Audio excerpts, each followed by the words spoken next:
introduce to you a friend and mentor of mine, David Balestri, and he is a successful businessman who owns several enterprises, including a global executive consultancy firm that mentors and advises Christian CEOs, entrepreneurs and civic leaders, and he is a sought-after speaker and published author. David is an elite executive coach. He has worked with startup entrepreneurs and have gone to build on global brands as well as consulted to medium and large organisations, helping them to restructure teams and strategies, which has led them into record growth and profits. And David is also the marketplace pastor of Hope Unlimited Church on the Central Coast of New South Wales, Sydney, serving under Pastor Mark and Darlene Chad. He leads the Hope UC Centre of Excellence, which is a world-class training academy that equips business people and career leaders on how to be successful and dynamic in their ministry expressions in the marketplace. David resides in Sydney, Australia with his wife, 4 adult children, and would you believe it, 3 grandchildren. David does not look a day over 30. I don't know how he's got 3 grandchildren, but he does. Let's give David a very big, loud, warm Adelaide welcome.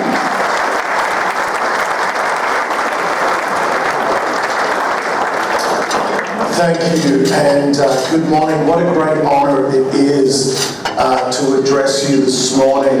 Thank you for getting up early and coming to this beautiful venue. I feel like I'm in an Italian wedding, actually, which is nice. It's nice. It is a great honour to be here, and one of the things that I was extremely excited about was when Rob Winter and I were having dinner last night, and he mentioned, I said to him, so can you just tell me who's going to be represented in the room, because I want to speak in a manner that's appropriate and is going to translate across in language. And Rod spoke to me and said that amongst all the wonderful dignitaries that were in the room, we were also going to have a representation of some beautiful high school young men and young women. I was going to say children, but you don't say that. Young men and young women in our midst. And I'm going to tell you, I'm really excited about that. I do believe I believe it's one of the most exciting times to be alive in the earth today. And, with so many of the things that are in front of us, the future looks bright. You've just got to be careful, I think, about becoming overwhelmed with a lot of the bad news that tends to get a lot of the airtime.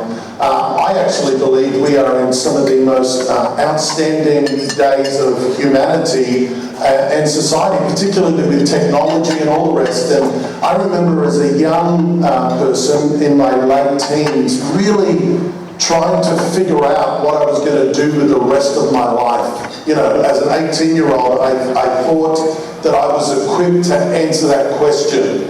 I'm 49 and a grandparent of 3 kids now, so I'm the sage of wisdom. And I can tell you that at 18, not many people are equipped to adequately answer what are you going to do with the rest of your life. So before I really jump into what I want to talk about this morning, I just want to speak to the students for a moment. I want to say to you this. I want to say to you that the first 20 years of your life, you're just trying to figure out who you are. That's your job. Just figure out who you are. The next 20 years of your life, I'm talking 20 to 40, you just need to figure out what's available. That's why, I'm not trying to tell you to have 25 jobs. But by all means, 20 to 40, you just need to explore the options that are available. And let me tell you that there are many and they are great. By the time you get into your 40s, between your 40s and your 50s, you're just figuring out what you're good at. That's the job of your 40s and 50s, just to figure out what you're good at. Your 50s to 60s, that's when you get to figure out who your friends are, right? And then when you come into the best decade of your life, which is somewhere between your 60s and your 70s, that's when you're actually going to go and do your life's purpose. So I just say you take it, like, don't put all the pressure on you at 18 to try and figure out what am I going to do in my life.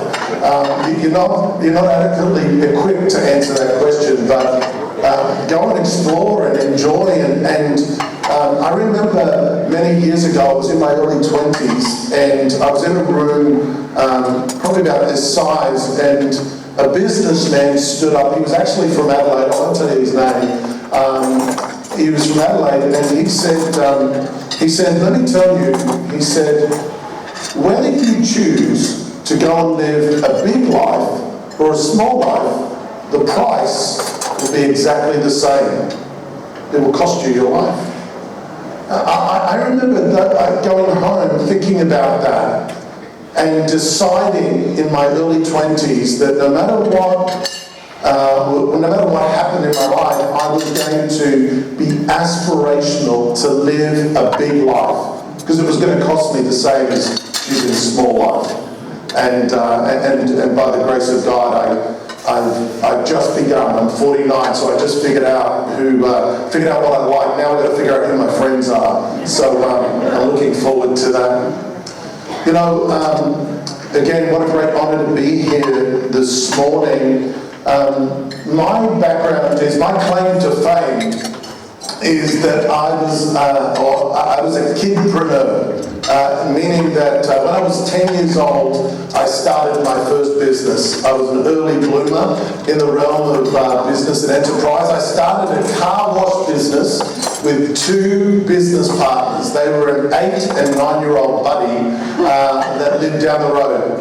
And we would go out on a Saturday morning. Now, back in the olden days when I was 10, in Australia, there was culture that you only worked half-day Saturdays, right? So we would get up, and they would meet me at my place at 8 o'clock, and we would go and wash cars for $1 a car, and by the time we got to about midday, if we had a good day, we would have washed about 6 cars. 6 cars, it's $6. Now I know with the inflation and everything else, that's today $6. But back then, for a 10, a 9, and an 8-year-old, it's $6 in our pocket. I tell you, we lived like kings for a day. You know, we literally did a fizzy drink, fish and chips, and played Pac-Man down in the local, milk bar all day. It was amazing, and it was something that then became very natural to me. When I was 11, I became the waiter after school. When my father bought a restaurant, I became the waiter every night, and did that for a while. And then when I was 14, I actually left school. I'm confessing my sins here. I left school when I was 14 to become my father's business partner. And he bought another enterprise, so we had two. I ran it as a 14-year-old. I ran the cafe and worked very hard, but loved it. Loved every minute of being in business. It was like I knew, for me, it was very rare, because you wouldn't normally know, but I just knew that I was called to this space and loved it.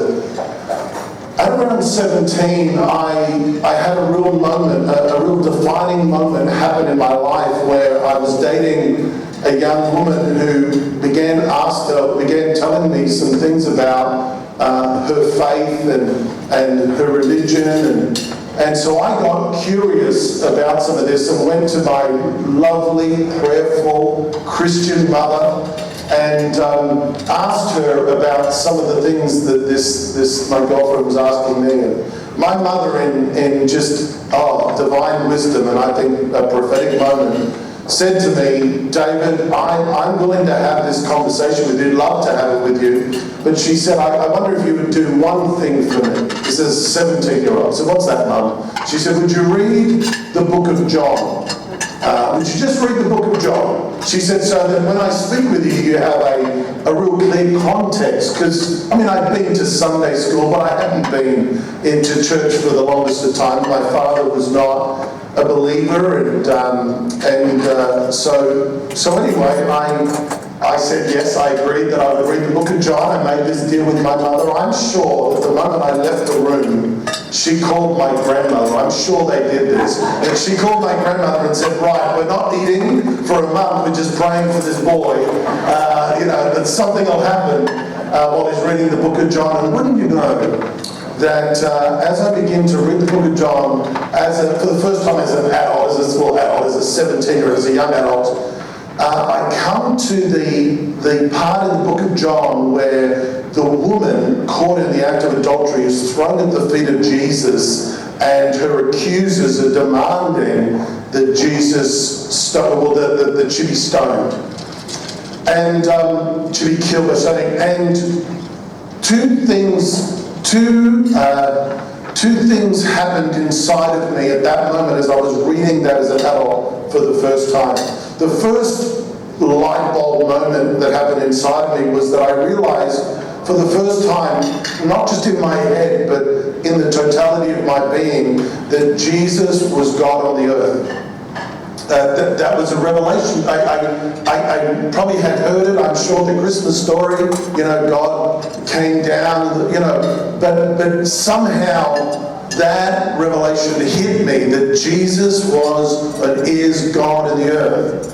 That was the first revelation. The second revelation was, to me, to my heart, was that I had more in common with the woman than I did with Jesus. And I remember it was in my bedroom as I was reading that account, that without anyone around, without any sort of really knowing what I was doing, when I read that Jesus rescued this woman, I just knew that I needed to surrender my life to Jesus Christ. You see, I never really struggled to believe that God was real. I just didn't know if he was kind. And so when I see Jesus not condemn the woman but rescue her, I just knew that that's who I wanted to trust my life with. That's who I really wanted to trust the totality of my being. And that turned my world upside down. I continued in business. I bought my first business outright when I was 18 years old. And then really went on. I got married to that girlfriend, thank God. Got married to her, and she's Nicole, my wife today. And I remember in my early 20s becoming very impassioned about the things of God, or just wanting to serve God in whichever way I could. And I remember going to my senior pastor at the time, the leader of the church that I was attending, and I told him that I was being kept up at night with this burning desire to serve God somehow, and what should I do with this passion? And I remember I really honour him, but he answered the best way that he could, that he knew within the paradigms that he as a pastor at that time was operating in. And he said, well, if you're passionate about faith and the things of God, then you probably need to go to Bible college and become a senior pastor of a church. I got to tell you, that threw me into great confusion. I just told you the story. I'm a kidpreneur. Right? Like business in me is like water to a fish. And all of a sudden he's now saying that if I'm going to serve God, the only way I can do that, which was the inference, was to be a senior minister of the congregation. Well, I got to tell you, I wrestled with that for a number of years, and out of frustration, I actually went and sold out my businesses for a season and became an employee in a church, which I enjoyed to a degree, yet I had a big problem, which was that as I was on staff in a church, I was daydreaming all the time about business and the community. My confession is I was daydreaming about business and enterprise and organizations, and so I thought, well, maybe I had a shot at it, right? I thought, I've got a 50-50 chance here, and I thought, no, I've made a mistake. And then So I quit and I got back into businesses, back into enterprise, and wouldn't you know, as I was in enterprise, I began to continue to become filled with passion and a desire to see God and see faith and see the goodness of God outworked. And yet, at that time, I didn't have a paradigm that allowed me to understand that could happen through enterprise, that could happen through organizations, through the workplace, just as much that serving God could be just as viable through those areas as it is in church. See, at that time, I had a prejudice that said, if I'm going to work in business, then my primary job is to raise money to fund those that are in the real ministry, right? The missionaries Now, there's nothing wrong, by the way, with supporting all of those things, and as a matter of fact, I didn't even mind being a wallet.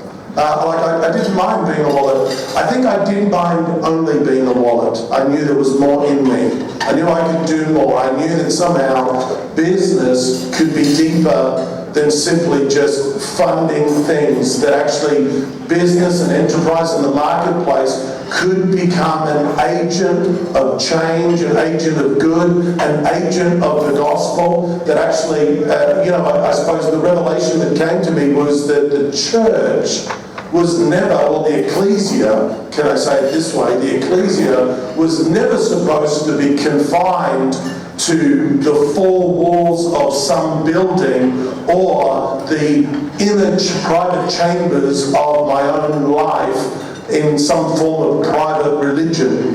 But actually true faith is supposed to be manifested right throughout every aspect and every area of society. I think that one of the great tragedies, and can I say the great Achilles heels of the contemporary church that still remains, it's changing, is a notion of a sacred secular divide. This notion that there are some areas of life and expression and nationhood that God is interested in, and some that He's not. As a matter of fact, the word secular, one of the meanings of the word secular means God void, or where God is not. Right? That's actually not even a biblical truth, that there are areas that God is not. David in the Psalms declares, if I go to the highest heavens, you are there. One of the translations says, if I make my bed in the deepest part of hell, even there your presence is with me. Right? So there's actually no place of sacred or secular. What am I saying? I'm saying that if you're a student, you're in ministry. You're in the ministry of the gospel. If you're a civic leader in this room today, you're a minister of the gospel. If you're a business person, you're a minister of the gospel. If you're a doctor, a lawyer, a teacher, a factory worker, you are a minister of the gospel as much as a senior pastor of the church or a youth leader. Now you might say, hey Dave, how can you say that? Well, let me just qualify this. I am a businessman, yes. I'm also a senior executive leader of a large church on the Central Coast in Sydney. I'm not a pastor with a side hustle, right? Or a businessman trying to be a pastor on the side. I negotiate both of these expressions equally and feel and believe that I need to draw on the same grace and power of God for both of those expressions. Right? I want to say that emphatically. I believe that we're getting better at that. We've been buffeted. It's no doubt that as a nation, as a globe, that we've been buffeted by a number of different emergencies, as of the last couple of years. But I mean, if you think about it, I just wrote a list here of the emergencies that have been, put in front of us. The poverty, there's the poverty emergency, climate change, wars and conflicts between nations, corporate greed, the Me Too movement, refugee crisis, Black Lives Matter, racism, human trafficking and slavery. All these emergencies, and they are emergencies. And you know what? Here's the thing, though. I don't believe that these emergencies are anything new under the sun. As a matter of fact, every generation has faced emergencies of this nature. Maybe there were different names. Maybe there were different seasons in history where certain ones of these emergencies rose more than others. And right throughout history, as there is today, there are governments, there are people that are trying to solve these emergency crises. Very smart people, great strategies. Some of the strategies look great on a spreadsheet or a computer program, or within the confines of some educational institution. But all of these strategies to address these emergencies tend to trip over at one particular threshing floor. And that is the emergency that I call the human condition. There's an emergency, or there's a challenge in the midst of every generation that has to do with the human condition, or the lower human nature. What I'm talking about is the fear, greed, corruption that locates itself to different degrees within the hearts of men and women. And I'm not trying to, create a negative statement just for the sake of a negative statement. This is the human condition that no matter how aspirational we are to work together, to help one another, we tend to find the threshing floor, or the tripping moment around this challenge that has to do with human nature and its selfishness and its malevolence and the engagement of that. Jesus, in his first public address, after he returns from his season in the wilderness, he's handed a scroll with a prophecy about him that is 700 years old, written by a prophet called Isaiah. Now, you've got to understand here, the context that Jesus is about to read this prophecy, the context is the Roman Empire, right? And talk about emergencies. I mean, talk about the emergency of, there's slavery going on. I mean, Caesar himself, right? So the grand leader of the Roman Empire is calling himself the King of Kings and the Lord of Lords. There is an understanding that salvation for anyone in the Roman Empire can only be found in the name of Caesar, right? So the context that Jesus is about to speak this prophecy out is the context of great emergency, maybe even greater emergencies than we find ourselves in today. Which I say that to say that the answer, or the declaration, I think this is actually the Magna Carta that Jesus is about to declare. I believe that this answer is the answer that is for today, and actually is the entrustment to each of us in this room, whether we are in church leadership, congregational leadership, marketplace and civic leadership, marketplace leadership, business, or civic leadership. So in Luke chapter 4, verse 18 and 19, here's the prophecy that Jesus reads, the 700-year-old prophecy that he reads from the scroll. He says, "The Spirit of the Lord is upon me, and he has anointed me to be hope for the poor, healing for the brokenhearted, new eyes for the blind, and to preach to prisoners, you are set free, I have come to share the message of Jubilee, for the time of God's great acceptance has begun. That's out of the Passion Translation. Jesus declares the Magna Carta of his kingdom that has arrived in the midst of all these climate emergencies that were going on in the Roman Empire.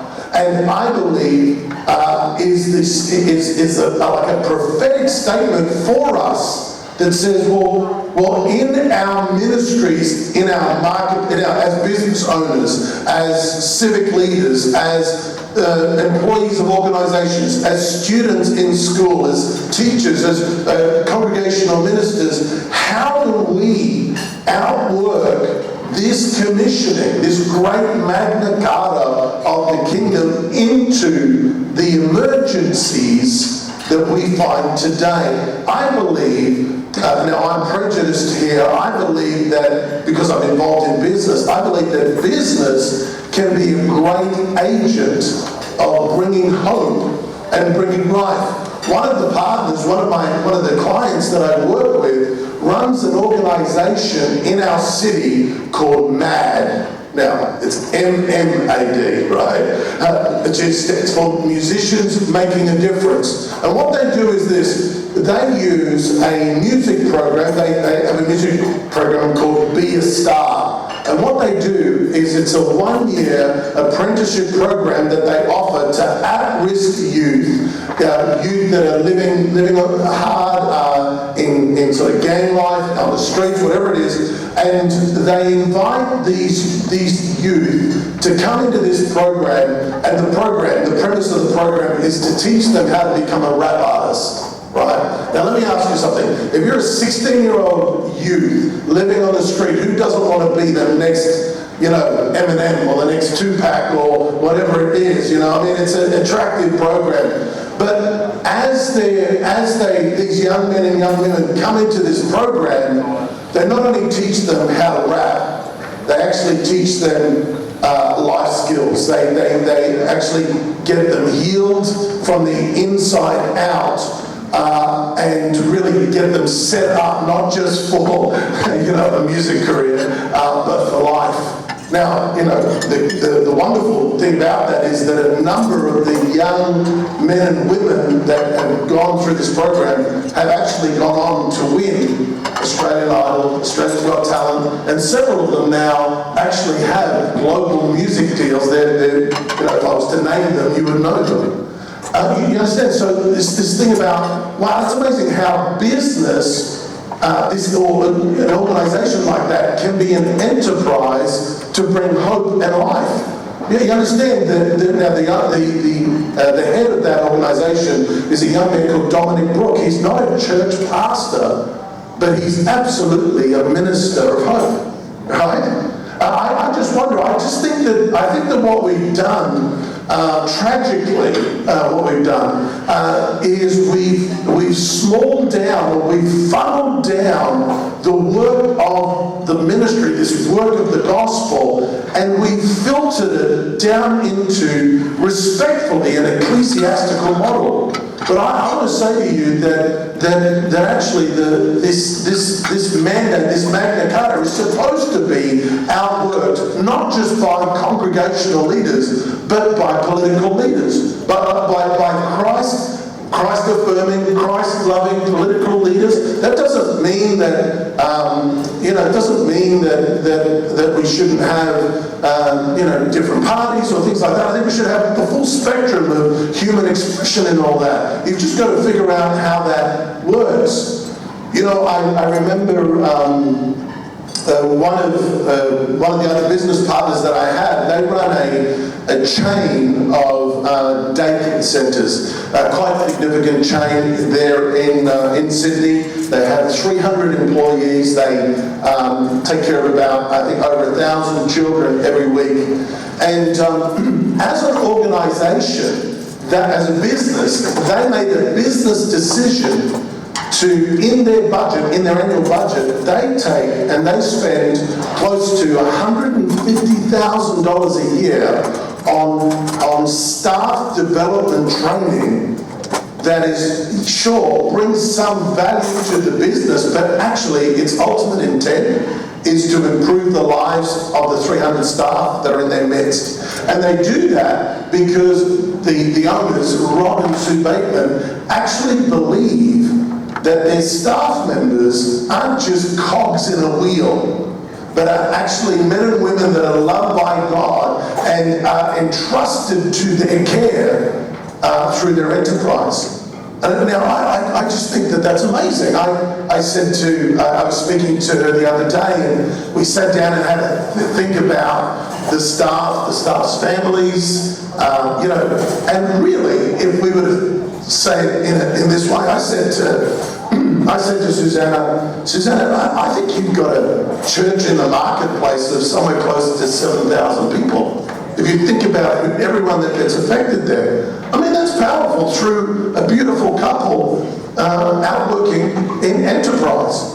I just think that I suppose the thing that I'm trying to undergird here is this, that wherever it is that you've been assigned your sphere of ministry, your sphere of life, that you're a minister into that space.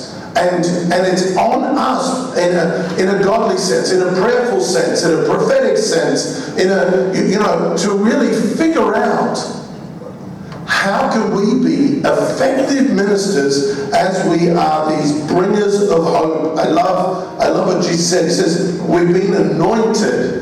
The anointing is the appointing of God with His goodness and His grace and His power. I mean, that's what the prayer aligns us in our hearts to the power of God. He's anointed us to be hope for the poor. The poor it's not just a financial reality. There's emotional poverty. There's physical poverty. There's spiritual poverty. There's a myriad of different ways. But how do we outwork that?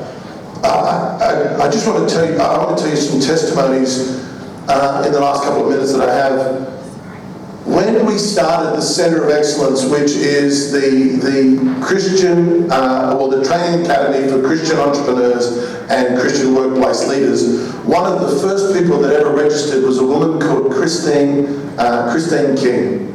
And Christine King was a single mother who had come out of a domestic violence situation and was really struggling. She lived near the Central Coast in a place called Newcastle, which is, well, near the Central Coast. You guys are in Adelaide. Anything more than 5 minutes is a long drive, but it's about 45 minutes, so okay, a long way. But she heard that we were going to do this Kingdom Business course and felt stirred in her heart to engage with it, though she didn't have a business.